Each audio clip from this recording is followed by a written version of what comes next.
सभाध्यक्ष महोदयाः, परम आदरणीय परम वंदनीय उपस्थिति अतिथिजनाः एवं गुरुकुलस्य प्रधानाचार्य एवं सर्वे गुरवः एवं मम प्रिय छात्राः, अद्य स्वतन्त्रता पर्व वर्तते।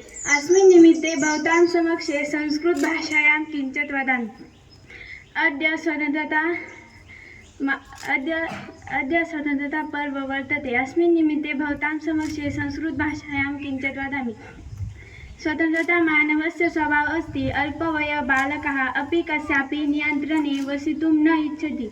प्राचीनसमये अंग्रेजजनाः व्यापारव्याजेन भारते आगताः आसन्। अनन्तरं देशस्य उपरि अधिकारं कृतवन्तः। तेन अस्माकं परतन्त्रम् अभवत्। आङ्ग्लाः अस्य देशस्य शासकाः अभवन्। भारतीयाः स्वतन्त्रता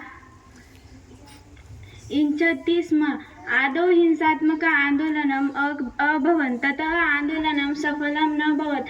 पुनः महात्मा गान्धी आन्दोलनम् अकरोत्। 1929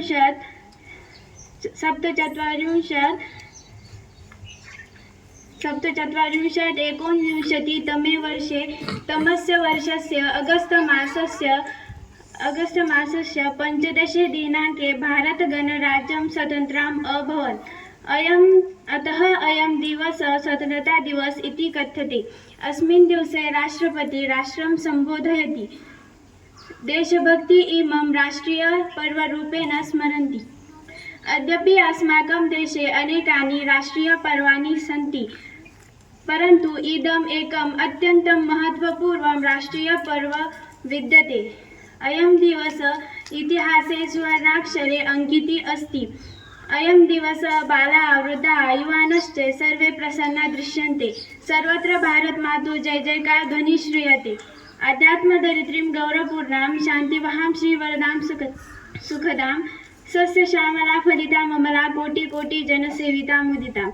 इदं तुं भारतं वर्षं ततो हैमवतं परं हेमकूटात् परं चैव हरिवंश प्रचक्षते। जय हिंद। धन्यवाद तनुजा।